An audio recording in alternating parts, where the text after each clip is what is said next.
Hey everyone, what's going on? I've just got out of the cinema with my partner and some of my family as we've just been to see Disney Pixar's latest movie, Lightyear. And before I go any further, what I want to say to everyone, and please, I would advise this for you if you're going to go see this movie. And I don't think I've even heard a single person reference this in a single one of their movie reviews. But if you go on Disney Plus right now, there's a documentary on there called Beyond Infinity. It's around half an hour long, if that. But it gives you so much insight into this movie, the history behind it, what's led up to it, but also is just giving you so much more detail going into the movie. And for me, I think that benefited me a lot because the thing is, this is a directorial, I think, feature for Angus MacLane, who directs this. However, he's been the original animator for Toy Story since Toy Story 2. And also, he's helped do animators for Finding Nemo, The Incredibles, Finding Dory, Cars, so many Pixar movies he's been the main animated for. And very quickly in that Beyond Infinity documentary, it shows the level of detail and every little speck that he does in his role to try perfect animations and like storytelling. And I really think that is so knowledgeable and so handy to have before you go see Lightyear. Because, going to be honest with you, and I might be in the minority here when I'm talking about this review, is I thoroughly enjoyed this movie. I think it is an actual great movie. And the reasons why is, firstly, the characters are awesome, except Taika Waititi's character, which I'll get to very shortly. But besides that, the characters are awesome. It gives us a different variation to Lightyear. And also, I've kind of read this movie maybe differently to other people because the whole point is this movie is meant to be the movie that kind of inspired the toy range of the Buzz Lightyear action figure, which Andy receives in 1995, which starts, of course, Toy Story. Now, I like that the voice cast was different because we've got Chris Evans voicing our title character of Buzz Lightyear, not Tim Allen, but it makes sense because, as everyone knows, and I'm sure you've had some toy in your life where if there's been a movie of, I don't know, say a movie in general, and when they make an action figure and it talks, that voice sometimes is not the same.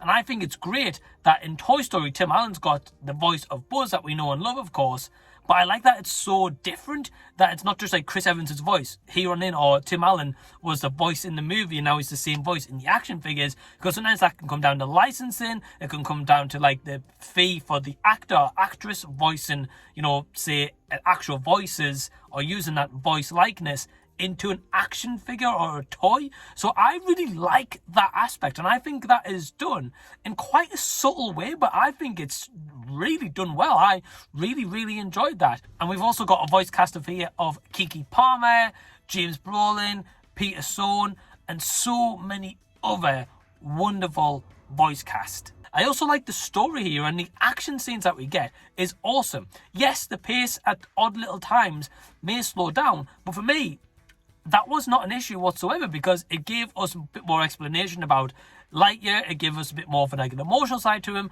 It also gave us a side to the side characters to actually try and get us to care about them, because especially Hawthorne, Izzy, who is Lightyear's sidekick as is shown in the trailers, and the crew, I liked her. And I also liked the elderly convict as well. I think Steele, I might be wrong on that one, but yeah, I really enjoyed both their characters. Taika Waititi's character in this, I'm not a fan. I don't think his comedy works for that character. I would be more happily just being Buzz, Izzy, the elderly convict, and Socks, the cat. I would be more happy with them, and a bit more screen time for the elderly convict Steele, more to care for her character, because I actually liked her character, which didn't get enough of it, that's all. But Socks is definitely the highlight, and I've got to probably admit with every other review that's in here, Socks is awesome. And also kind of being a cat person myself, I think that definitely helps for sure, and I think it definitely helps add to it also.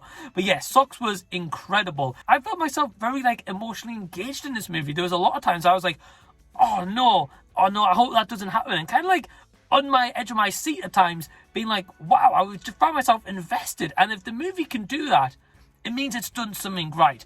By all means, I think, I'm going to put this out there, I think this is one of, if not the best animated Pixar movie they've done to date. Now, of course, I know we all kind of say that every time they release a new Pixar joint, because of course they are going to improve the animation of every movie that goes. But one thing I love particularly about the Toy Story franchise is they've never rushed to do a movie. They've always taken their time.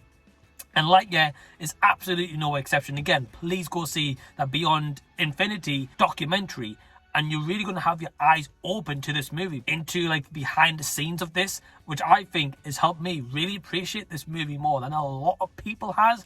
It was really cool to see Zurg in here. Yeah, he doesn't get a lot of time for sure, but I really enjoyed his appearance, but also a little bit of the twist, which I'm not going to spoil for you, but of course helps set up with Toy Story. But also there was quite a few callbacks here to the Toy Story movies, but at the same time I wouldn't necessarily say maybe throwbacks, but more like predictions, because there's a couple of things that happen in here and you're like, oh well, I saw that in Toy Story 1, or I saw that in Toy Story 2 or Toy Story 3, whatever the case should be. I'm not going to tell you what they are, but there was times I was like, wow, that is a cool little detail right there. And the movie is just filled with all those details, and I found it to be a very pleasant surprise. I think this is just such an easy watch, a good time, certainly a popcorn movie also, which is great, and I think it's just really helping adding to those summer blockbusters in my personal opinion. Yeah, I really enjoyed Lightyear. Again, Taika Waititi's character wasn't great. I think he was miscasted, and I just don't think they need that character in there. And yeah, I guess you could see it odd little times. There's a couple of odd slow moments, but again, for me, that wasn't really an issue. So my overall score for Lightyear is an 8 out of 10. So have you seen this movie? Are you going to go check out Lightyear? Please leave any and all comments down below. If you've enjoyed this review, please give it a big thumbs up, and also subscribe to the channel if you already haven't. And until the next time that I see you, I'll be seeing you later.